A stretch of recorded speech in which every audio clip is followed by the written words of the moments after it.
Hello, beautiful earth angels, soul tribe, collective, multi-dimensional beings incarnated into this physical plane, in this space and time and dimension. Welcome back, or hello if you're new, to another channel reading and message for you souls.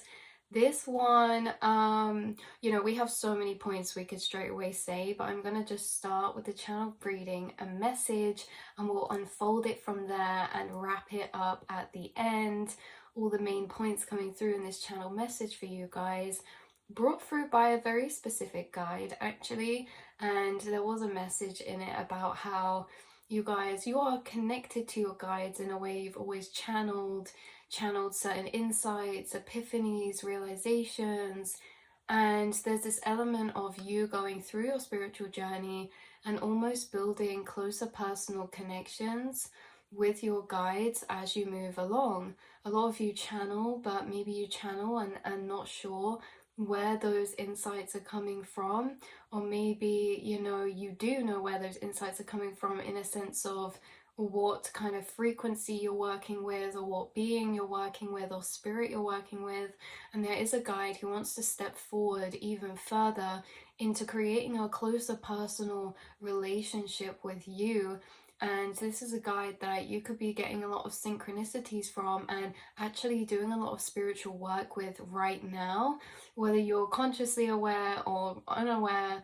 Maybe this reading can help put some things into confirmation for you that clarifies that interaction for you, and maybe how you've already been doing this and how it's been showing up, or how they've been showing up for you, things like this. But the main point of the message that we will start with in the channel reading is really like this unfolding analogy story. So I kept hearing curiouser and curiouser, and this guy kept bringing through Alice in Wonderland, and dwelling on this even deeper, she's curious because it's peculiar, right? And this guy kept bringing through an alternate timeline where Alice in Wonderland, she never said curiouser and curiouser, she said peculiar and peculiar.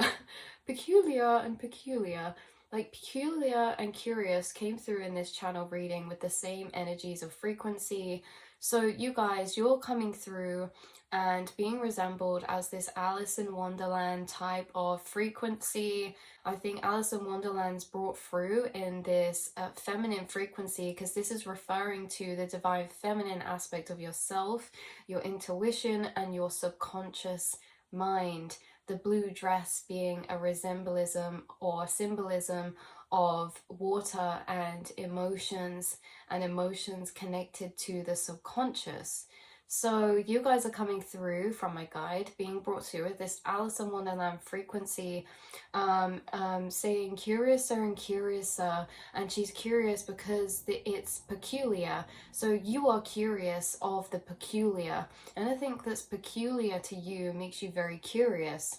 And this is interesting because it's the same way that Alice has curiosity is a pull towards what is peculiar. When we say curiosity, this is an intrigue, this energy of intrigue that you hold. So when we look at any emotions like curiosity, peculiarity, intrigue, these are all different frequencies of vibration. So in your being, you are very connected to the frequencies of curiosity, intrigue, and I think it's because you have this special relationship with the frequency of peculiarity. Now, when we think about what peculiar really means, it means, something we're not really sure of, we've never really seen before, or causes this intrigue for some reason or other because of its uniqueness, its difference, or its unknownness. So you have an affinity, what's coming through, with things that are more unexplored, especially in the self, like the subconscious, okay, like the astral space, the subconscious mind, understanding things, right, from this space of unknown. So what I think is really interesting about this is that, opposed to many other responses consciousness can have to things that are peculiar, because it really depends on the frequency, right? So we're looking at this as to the energies of peculiarity, difference, and the unexplained and the unknown and mysteries and things like this.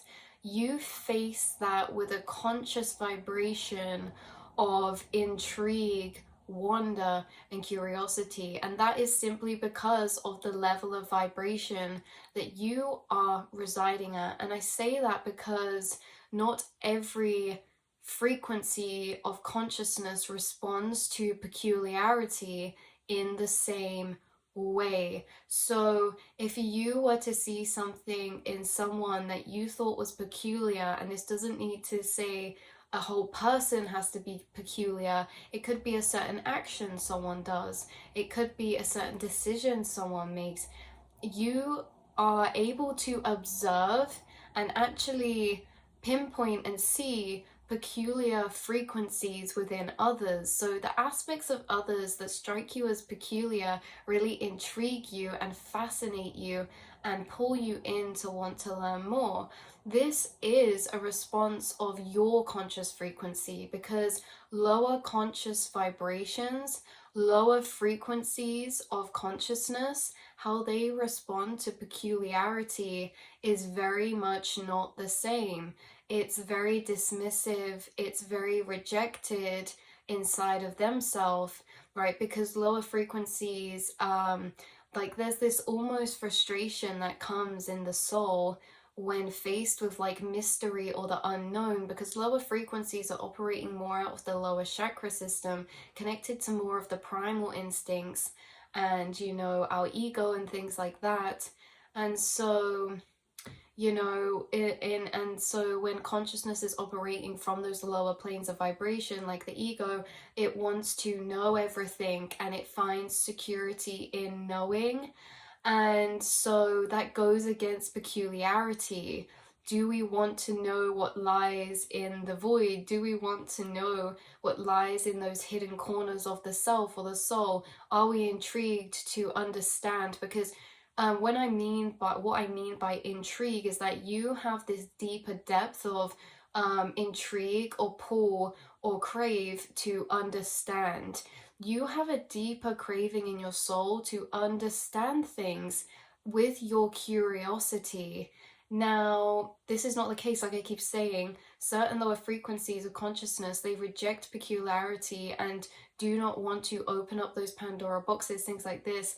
And so, you know, it's very different, because why we're comparing in this way is just to highlight the fact and raise up the point of these energies inside of yourself that are being very curious to understand the world around you and people around you, and that which you find peculiar to question, because you guys naturally are flowing into these philosophical metaphysics type of concepts within your astral space and mind that not many are really getting to.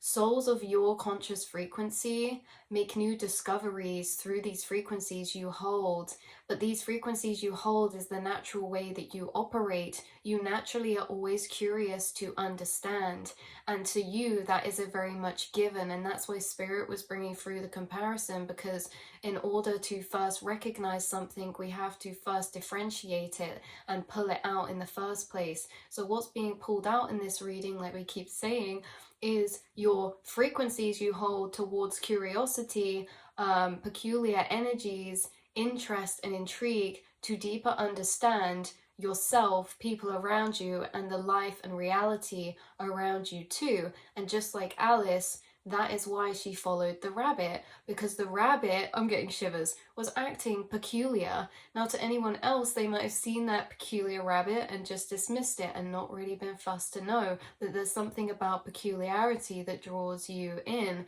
There could be an emphasis around this peculiar energy right now, because maybe there's a reason for that coming through so strongly. Maybe there's something that's intriguing you right now that you think is different, like a certain concept or a certain hobby or passion or skill, or like a research in a certain field that almost helps you to conceptualize what first seems peculiar. When I spoke earlier about metaphysics, I hope that I used the right term, in the fact that we're talking about philosophy in the way of the fundamentals.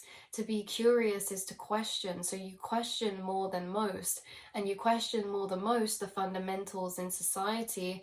That means that you've broken out of the matrix of conditioning, because when we refer to matrix, we're referring to everything that we have been taught in this reality of what is. Everything of what we're taught, what is, creates the framework of a whole reality.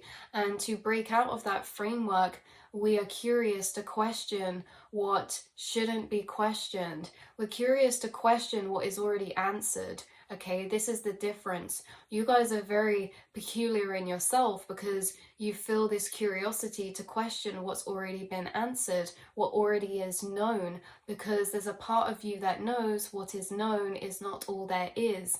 And so you follow your curiosities and these thoughts down the rabbit hole, and you go down your own rabbit holes inside the mind that take you along these trails of thought where you make a lot of discoveries because of the fact that we're bringing through in the first place in this reading.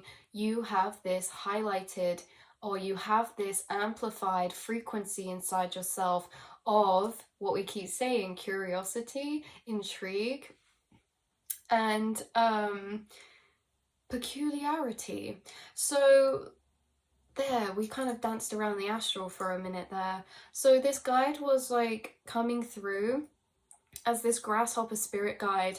Some of you could be very connected to animals and insects. Particularly insects are coming through recently.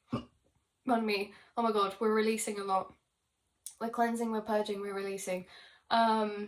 You're very connected to different spirit totems or different pockets of consciousness that you connect with and learn through and communicate with, like different insects and animals. So we spoke about animals a lot on here before, but something that wanted to be highlighted more is your connection to the insect realm, which is, of course, you know, if we look at everything, everything's a living thing. To have such segregations between insects and animals, but these insects are smaller than animals, and if they're smaller, they're kind of operating in a different realm or plane of dimension.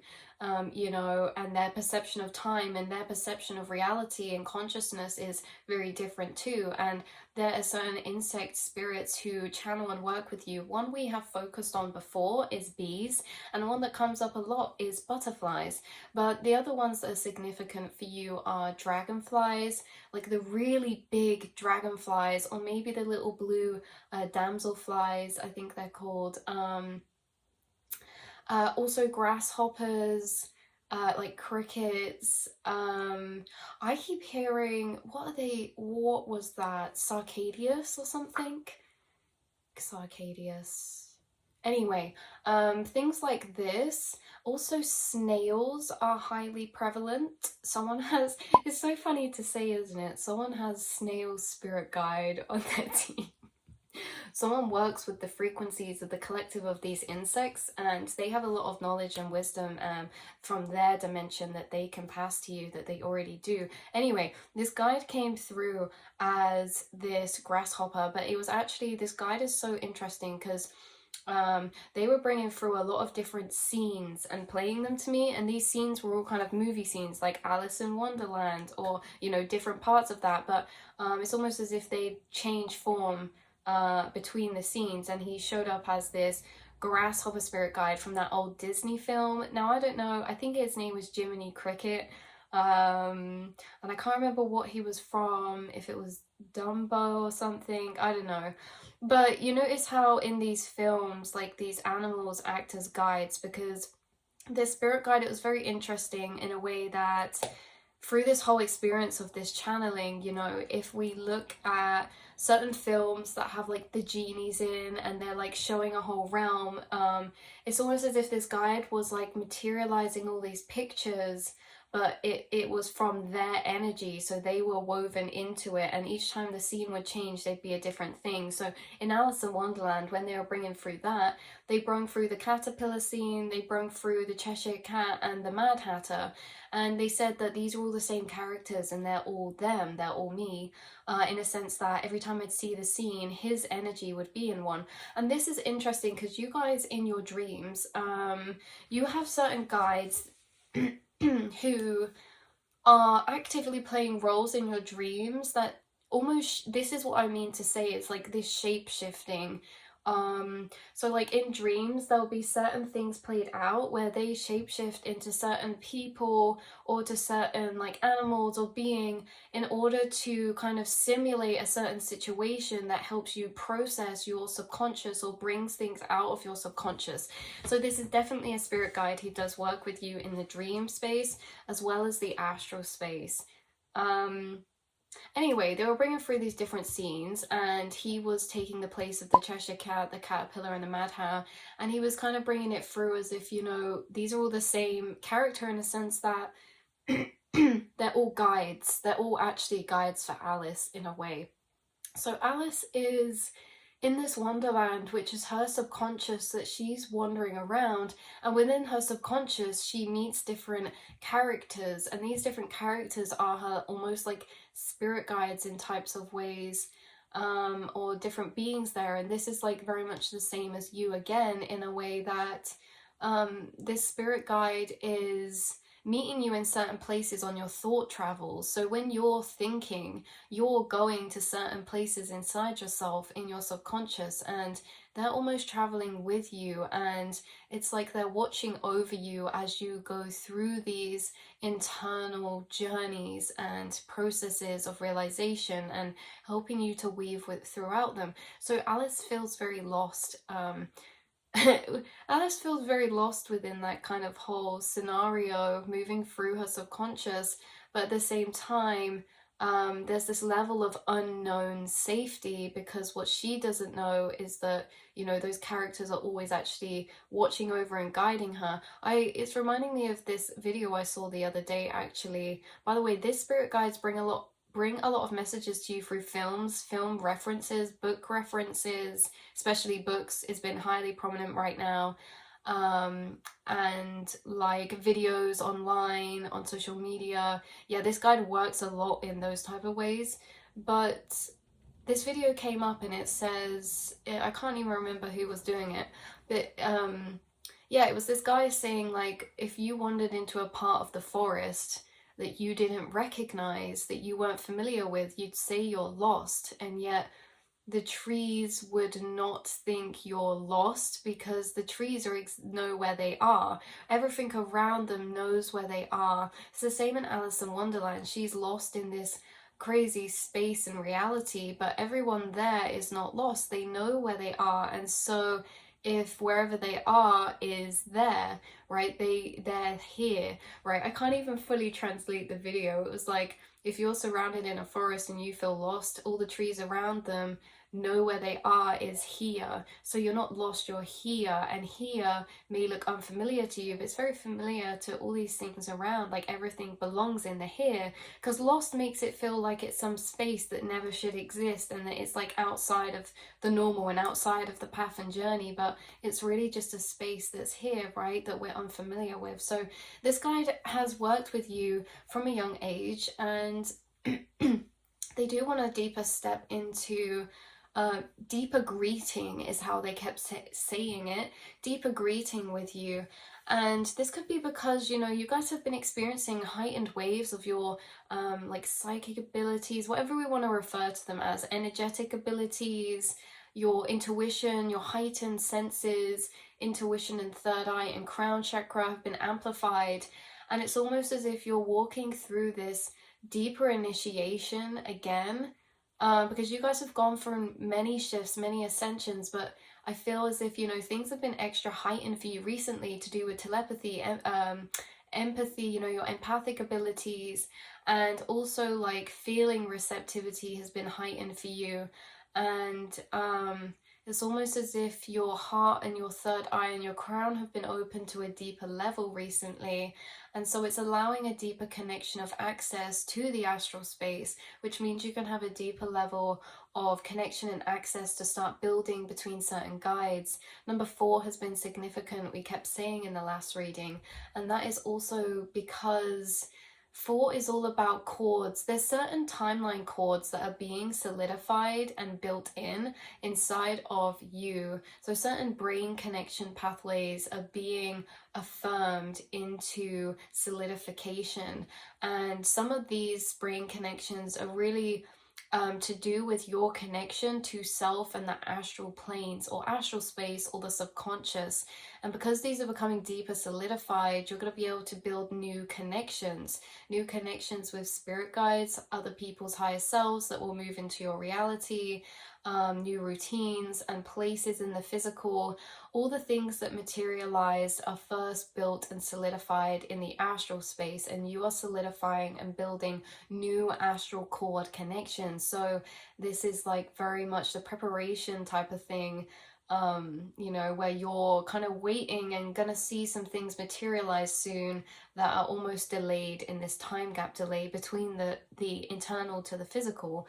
Anyway, we keep getting off track here, but this guide was actually, like, my guides know my heart space when I say this, but this was actually my favorite spirit guide ever. So yeah, so I kept hearing intrigue, curiouser, peculiar, intrigue. Your level of consciousness responds to concepts, occurrences, happenings, things, thoughts, feelings, interests, people of this peculiar frequency or particularly peculiar. Like a moth to a flame, a sailor to a siren. You know, the way that this guide was talking and writing and channeling through felt very poetic and artistic. Anyway, we'll get into that. But so you're pulled into them and those thought trails that you question and find out more. So this really leads you to breaking through reality in these ways we were talking about, like with metaphysics. I really hope I'm referring to the right thing there. The fundamentals in philosophy, the things that are seen as known are not so set in stone to you, and you will question them and see where your mind takes you. And in this way, you're almost breaking down and rewriting reality within your own self, which is your own programming, breaking out the system to kind of create and reprogram yourself freely outside of the taught societal norms, which means that your reality operates different from other people's as well, completely. And something else that's heightened that we mention sometimes within these amplifications of energies is the lucidity between your thoughts and reality. So you are on thought trails that are being spoken out to you physically through like random conversations you hear in passing. Like you could be just thinking about a certain thing and then walk past 2 people on the bench and they're talking about what you were just thinking about. This sense of lucidity, you think of a certain person and then a song comes on that's related to them, or so and so. You know, this sense of amplification always does that between synchronicities and reality and things like that. You're pulled into them. Okay, these thought trails, you question and find out more, or the fact you can even find peculiar in a matrix programmed to disengage from real magic and spirit, etc., and conditioned to feel bland to every day as if it's always existed that way, so just glaze over life's deepest obscurities. Right, so there's this essence of, to be pointed out again, we're highlighting an aspect of yourself for deeper validation right here from this guide that's pinpointing this aspect of you. Is that when we were talking about how you're intrigued by peculiarity, something's is peculiar to you will not be peculiar to someone else. It will be so standardly normal, because this matrix is designed to feel bland, as if everything has always existed that way. Yeah, the sky's blue, it's a given. In this matrix, we're conditioned that everything is a given, and so why question it? And so it kind of escapes our mental reality to even really sit deeper to unpick those pieces of reality, right? So the fact that you find things peculiar is peculiar in such a way, if that makes sense, because again, everyone's glazing over these things that are considered normal. Things become normal, and when we become normal, we become desensitized. You're living through eyes of conscious frequency that are seeing reality through new eyes all the time, and that's why you're finding curiosity, and that's why you're finding peculiar things to go into certain thought loops about and question about. And these rabbit holes that we talk about is actually symbolism for gateways in the astral realms. So you find, okay, let's translate this. Okay, the rabbit holes that you find through peculiarity or curiosity are gateways. So you're finding gateways through the fact that you can see reality in a way that is broken away from the conditioned norms of life, reality, and society. So you're finding deeper obscurities in the mundane, deeper obscurities, and so you're almost dissolving this energy of mundane, because in higher planes, mundane simply does not exist. Nothing is mundane. Every moment is divine. Every moment is synchronistic. Every moment there's something deeper woven beneath the surface, and this is what sparks your interest and peculiarity. And also the fact that you have this heightened awareness and restless consciousness we talk about a lot means that you're always breaking down the current moment deeper than a lot of people, because it's this restless consciousness, this amplified energy you have to unpick what's around you or inside of you or through other people. So yeah, these are some of our most fundamental foundations of our world and reality, taught through the matrix system, you know, physics, things like that. It's kind of like you've broken away more into maybe quantum physics. You find peculiarity in the fundamental. There is this is where we get into it. So there's an older male spirit guide, really warm, eccentric, light, loving energy, who refers to themselves as a peculiar soul themselves. So this could be I got chills then as well. This could be an ancestor of yours, a passed over loved one, or an ascended master guide who is no longer incarnated, but who assists you in the astral.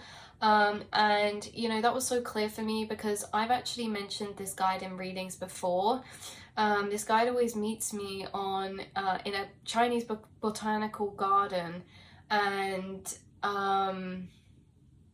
I think someone actually commented what they thought his name was, which I'm sorry I can't remember now, but I found that really interesting because out of all the things I channel with my guides, this is the thing, never get to know their names fully. It's more like energetically for me, so I can feel what they're looking like and presenting like and their energy, but things, so like names and stuff, seem to get lost on me sometimes in the astral, so I really appreciate that, thank you. But at the same time, that's relevant for the message, because some of you could be getting to know your guides on a name-to-name basis now, or on a deeper level like this, like feeling their energy and their presence. Like certain guides you'll be able to feel, even if you don't know what their name or what they look like, you can know what their energy feels like, in the sense of being like a masculine energy or a female feminine energy. And you know, this isn't to say spirits have genders, it's that frequencies have frequencies, right? So female frequency is different, and we can just take away those gendered names to say yin and yang.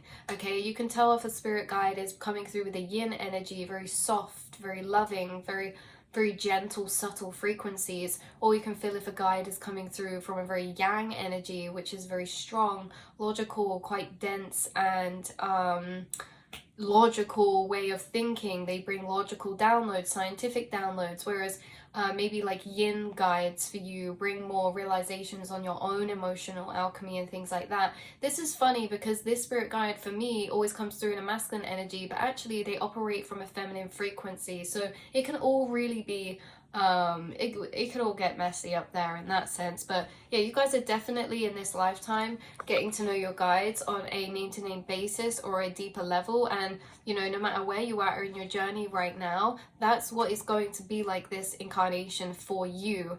Okay, so this could be in like 5 years time, this could be next week, this could be wherever you are. You will know your guides on a very personal level, because throughout your spiritual journey, all that keeps happening is your connection to the astral and your own intuition seems to be differentiating more and more, because it's never that we build up these things, we just recognize how we're already doing them and accessing them without knowing it was that, right? Because we can have thoughts and place them as ours, or we can deeper differentiate the astral space in a way that it gets so clear that that's not our thought or frequency. So sometimes we mistake our own thoughts that are actually from our spirit guides, right? And this is why I say a lot of the time there's people watching on different parts of their journey, but a lot of the time you guys are channeling and maybe not knowing who it's coming from, or maybe some of you watching are at that level, you know, where you are knowing where it's coming from, or maybe it's becoming clearer in these types of ways, you know. So you could be getting synchronicities from a particular guide. So anyway, this is about spirits as well, passed over loved ones. And I do feel like it's interesting because this is a particular message for somebody, not for everybody, that you have a passed over loved one who so you have a soul contract with, so they were incarnated with you in this incarnation and they've passed over, but they still have a soul contract with you in a way that they're on your spirit team, and the purpose of them there is to help you connect with the astral space through being able to connect with their energy. So you have such a strong energetic cord connection from this person to you in your heart space, whether that was in this life and still even after past, like you had a stronger cord connection to this person. So this could have been someone you admired or had a lot of love for or admiration for, or a lots of gentle unconditional love, you know, that you felt like you wanted to protect them, like even if they were older than you or younger than you. So this person, I'm getting chills again, has passed, and they're actually helping you develop your spiritual gifts in a sense of communicating with certain fractures of consciousness past the veil, which we could say are spirits, you know. So certain people, yeah, you have on your spirit team are there for the specific reason that you are so closely connected to them that it helps you become more connected to the astral, and they're helping you develop your gifts in this way too. So that was just a side message for someone. But yeah, so this guide, they were coming through, so they're like a writer, very Leonardo da Vinci type of energy, like we say, ascended masters. This guy could take on different ascended masters, as consciousness is just consciousness and weaves and ebbs and flows throughout different things, bird, you know. So when we say like for me, it could show up as this you know, East Asian type of guide for me, but for you they could show up as like Leonardo da Vinci or these different ascended masters, because really they're from the same fracture of source consciousness, right? So in the essence though, they were really holding these energies of art, writing, philosophy and science, and they also kept saying main pillars. As I was writing arts, literature, philosophy and science, they kept saying main pillars, and let's just count those: arts, literature, philosophy and science. So that's 4. Okay, so they were saying main pillars, and that's 4. So they're saying that these are the main pillars for some reason, maybe when they were incarnated, or that they work with, they're the main pillars they work with you in your life and those areas. So some of you could be writers, you could be philosophers, you could be very into the sciences, quantum physics, things like this, energy healing, or you could be very much into arts and creation. They also, yeah, so these could also have Greek ties. You're connected to certain Greek deities as well, and certain Greek philosophers. I think we did a reading on Zeus once, Aphrodite, things like this, right? Hermes, the messenger. So you're connected to a lot of different spirits in the astral space. So those are the ones coming through most prevalently right now for you. So So yeah,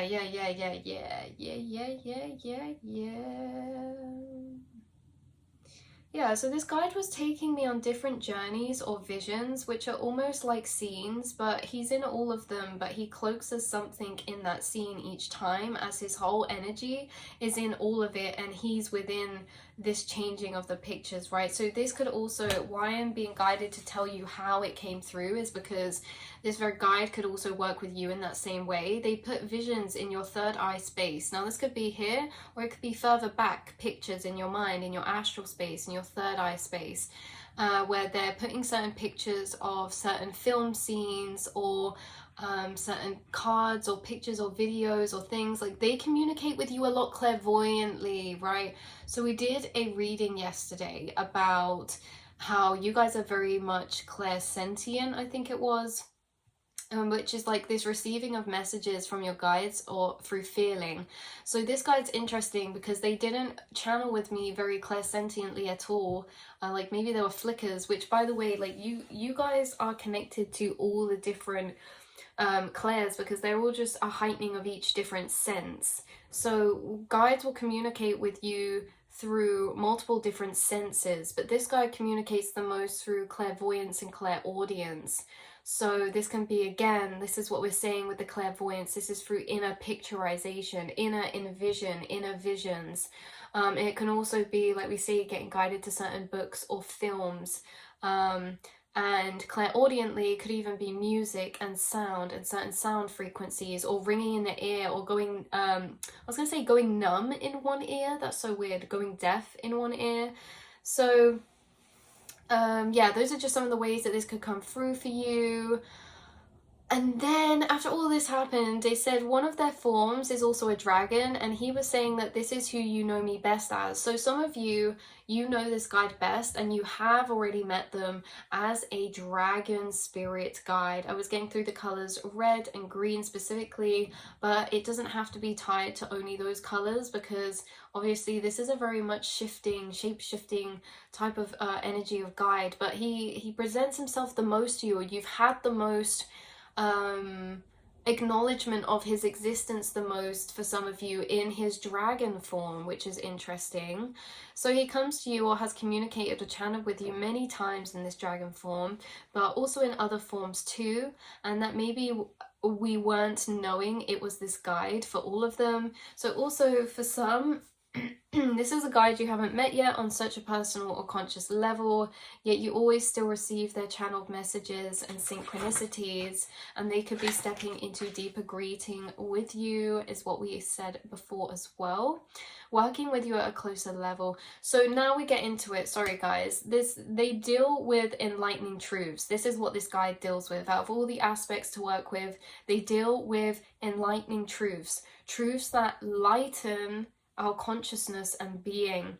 Okay, creativity, philosophies to live by. I kept hearing inspiration for daily practices. If someone's been inspired recently for daily practices, this could be taking on a certain philosophy of living every day, or a certain practice every day, a certain habitual habit building thing, like writing affirmations or practicing gratitude, or, like I say, a certain practice of a certain philosophy every day. This could be a new inspired or new revolutionized kind of a deeper epiphany in you, of you've come across and you're like, I'm going to start doing this every day, or something like that. This is inspired by this guide. So this guide's extremely working with you right now very closely, and it's in these areas of your creativity and your philosophies to live by. This is really inner emotional alchemy of building healthy frequencies inside the self, and creating and cultivating a balanced internal space for you to operate from in your physical.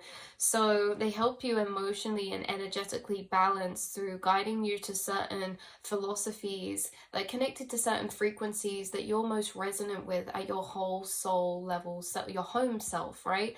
This guide connects you to your home frequencies of dimension. So that's very interesting, because this guide is coming from a plane that says it's your home frequency. So you could have been incarnated with this guide before. This guide is so completely, so close to you. Again, this could have been a guide incarnated with you in the physical, and maybe there was something around them being in your family or your home or your foundations. but also from your home frequency, they are connected to your starseed family. This is someone who is a spirit guide to you that's incarnated with you time and time and time and time and time and time again, maybe in a masculine energy role, but with a divine feminine internal energy, which is interesting.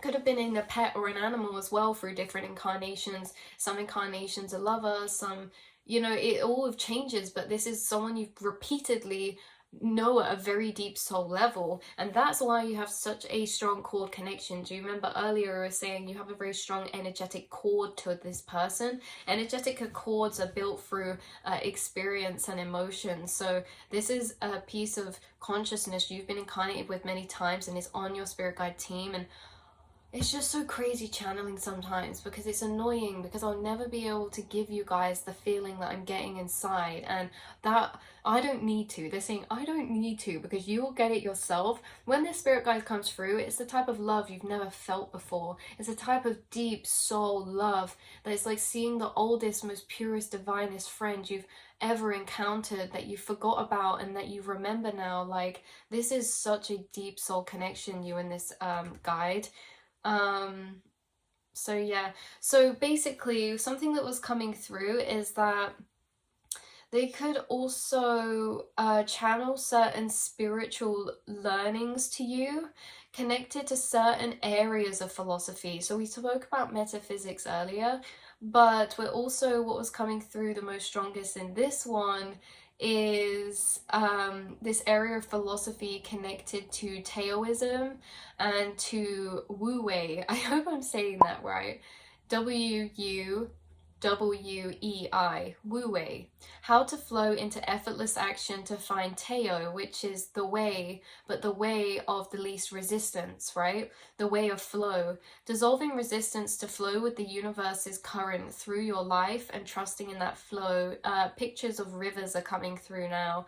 So effortless flow. So something about practicing effortless flow, becoming in a flow state of consciousness, a flow state of frequency. This is what this guide's been working with you on particularly. And so to gain this state of consciousness, to be in this flow frequency, they guide you to certain concepts of philosophy to integrate into your programming that assist you in maintaining that flow frequency, which is really following our divine feminine intuition, and turning away from resistance and flowing with what is flowing, going with what is flowing, and working and weaving alongside the ebb and flow of the universe, even when it doesn't make sense, not being harsh on ourselves. So some of you, he's really dissolving this masculine energy inside the self that is programmed the most strongly through society of working, go, go, go, you know, like this toxic masculinity energy, which is really just an unbalance of yang.